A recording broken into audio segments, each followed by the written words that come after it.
demi menetap. Terus yang terakhir ada Neolitikum atau zaman batu muda. Zaman batu muda.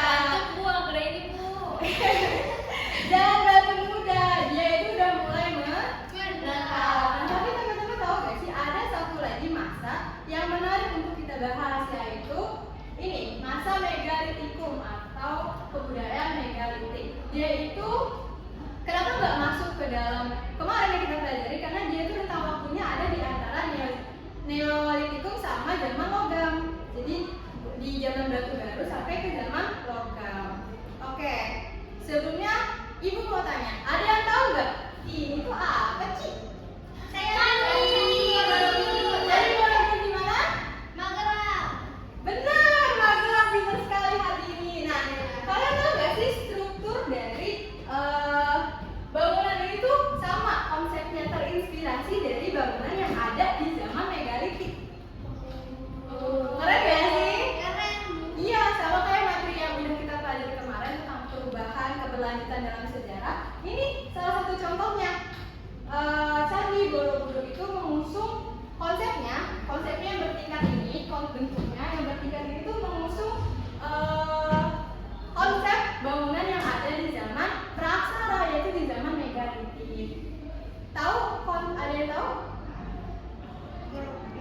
Kalau nggak ada nanti kita bahas. Gak ada. Oke, kita bahas. Nah, sebelumnya kalian harus tahu dulu nih apa sih tujuan yang akan kita capai pada pertemuan hari ini. Yang pertama itu ada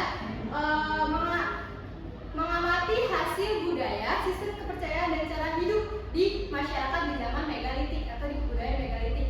Terus juga kalian harus mengetahui nih tradisi, menjelaskan hubungan antara budaya masa megalitik dengan tradisi masa kini seperti penghormatan kepada leluhur. Bisa dilanjut? Bisa, Ibu.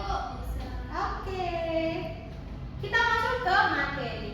Megalitikum berasal dari mega yang artinya besar dan litos yang artinya batu. Makanya disebut megalitikum. Itu artinya zaman batu besar. Kenapa sih dinamakan zaman batu besar?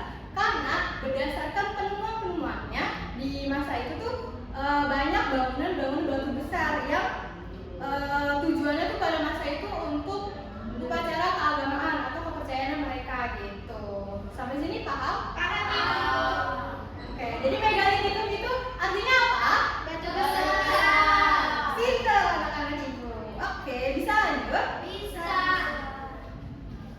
Nah, seperti yang udah ibu bilang tadi itu, kenapa megalitik itu nggak masuk ke dalam pembabakan arkeologi? Karena megalitik itu ada di antara zaman neolitikum dan zaman logam, di antara zaman batu muda dan juga zaman logam. Zaman neolitik itu ada di 2500 sampai 1500 sebelum Masehi, sedangkan zaman logam itu di 1000 sampai 100 sebelum Masehi. Nah, kebudayaan megalitik ini tadi yang udah aku bilang, hasil budayanya yang ditemukan itu bangunan batu-batu besar yang pada umumnya diperuntukkan sebagai tempat peribadahan arwah nenek moyang dalam sistem kepercayaan mereka, yaitu animisme dan dinamisme. Sistem kepercayaan nanti kita akan bahas seterusnya di selanjutnya. Nah, penyebaran dari masyarakat zaman megalitik itu dibagi dua. Kayak tadi neolitik ke zaman logam sama, dia dibagi dua. Menurut Van Heijdelden atau seorang prasejarah Austria, masyarakat megalitik itu penyebarannya melalui dua periode, yaitu megalitikum tua dan juga megalitikum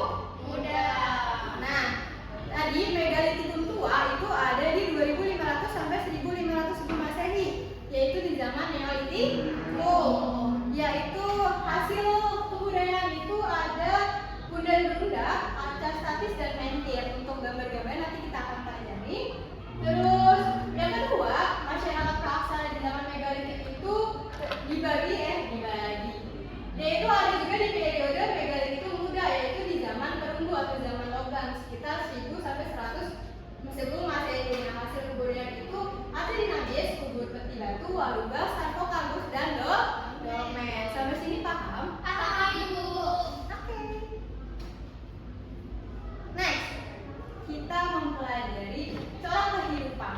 Nah, tadi kita udah sebutin ya dari paleolitik, mesolitik sampai neolitik. Kalian udah tahu kan ciri kehidupannya gimana? Nah, kita lihat ke megalitik. Dia kan ada di antara neolitik dan zaman logam. Berarti dari yang batu-batuan, masyarakat megalitik itu udah mulai beralih menggunakan perunggu atau logam. Batu peralatan dari batuan itu nggak ditinggalkan, tapi apa ya, dicampur sama udah ada tuh masyarakat yang pinter memindai logam gitu. Jadi peralatan kebutuhan sehari-harinya mereka gitu. Walaupun peralatan batuannya itu nggak ditinggalkan. Nah, selanjutnya sudah menetap dan mulai menerapkan teknik beternak dan bercocok tanam. Pasti kan itu soalnya di neolitik aja, di zaman batu muda aja mereka tuh udah menetap, udah mulai membuka ladang, udah mulai berkebun, terus dia udah berternak dan bercocok tanam. Makanya nggak aneh juga kalau di zaman megalitik itu mereka udah berternak dan bercocok tanam. Nah, yang terakhir masyarakat menetapkan tradisi gotong royong. Jadi karena pada masa itu udah peralihan dari zaman batuan ke logam, dia udah agak modern gitu. Mereka udah ngerti sistem tatanan di masyarakat. Misal yang laki-laki, yang perempuannya itu menjaga anak, terus mengurus rumah-rumah gitu. Nah, yang laki-lakinya berburu, bercocok tanam dan sebagainya. Pada masa itu mereka udah mengerti sistem tatanan itu, dan itu mereka juga udah tahu tradisi gotong royong. Jadi ada klan-klannya. Mereka tuh udah mulai bergotong royong gitu. Sampai sini paham? Paham. Oke, bisa di next? Bisa. Nah, kita masuk ke sistem kepercayaan seperti yang udah aku bilang kan. Jadi megalitik itu ciri khasnya itu bangunan batu besar yang digunakan, yang diperuntukkan untuk kegiatan keagamaan, betul? Nah, jadi zaman megalitik itu para masyarakatnya itu udah mengenal sistem kepercayaan walau pada tingkat awal, yaitu animisme dan dinamisme. Ada yang tahu animisme itu apa? Gak ada yang tahu? Animisme? Baru pindah. Animisme? Gak ada yang tahu? Jadi animisme itu adalah kepercayaan terhadap roh nenek moyang. Yang bisa baca. Kepercayaan terhadap nenek moyang. Jadi masyarakat di megalitik itu percaya bahwa roh nenek moyang udah meninggal itu tuh bakal ada kehidupan setelah meninggal. Mereka mempercayai itu gitu. Jadi mereka punya tradisi-tradisi sendiri untuk memperlakukan orang yang udah meninggal, karena dia percaya orang yang udah meninggal itu ada kehidupan setelah meninggal gitu. Terus ada lagi satu lagi namanya dinamisme. Ada yang tahu dinamisme itu apa? Nggak tahu. Apa itu, Bu? Batu, percaya sama batu. Iya, jadi dinamisme itu kepercayaan terhadap benda-benda yang mereka anggap sakral. Misalnya kalau zaman sekarang tuh keris misal dianggap sakral dari sembah, itu namanya kepercayaan dinamisme gitu. Tadi yang Afra bilang batu, bisa ada yang menganggap bangunan batu, berhala dan sebagainya itu Tuhan, itu namanya dinamisme. Paham? Paham.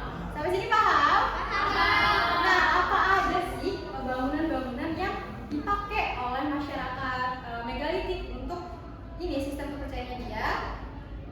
Nih, kita lihat di sini. Yang pertama itu adalah menhir atau tugu batu.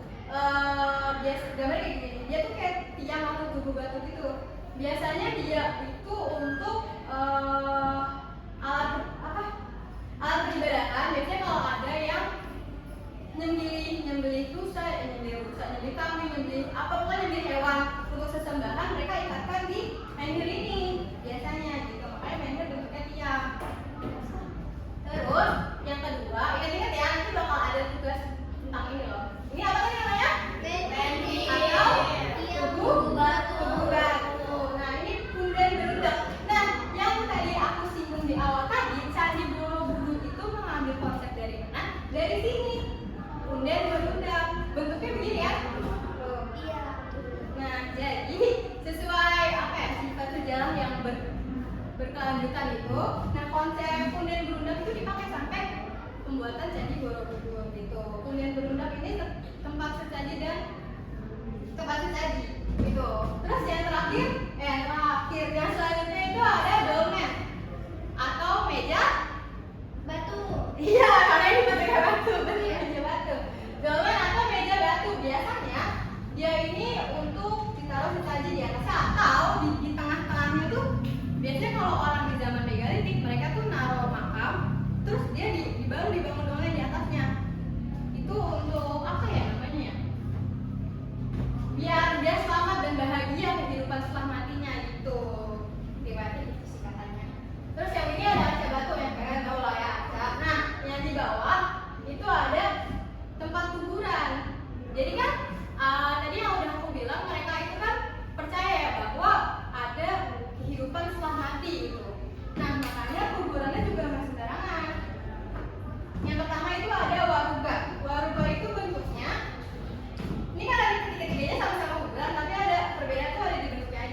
basket Bu, saya Bu habis basket. Oke. Bisa belajar Mas Bu. Basket Bu. Oke. Oh, bisa ulang. Nah, udah paham belum? Udah. Gimana cara namanya dulu? Dicolok Bu. Benar, ini posisinya kayak janin. Iya benar kayak janin nih, jadi jemput gitu loh. Jadi ininya tuh jemput gitu. Nah, iya benar.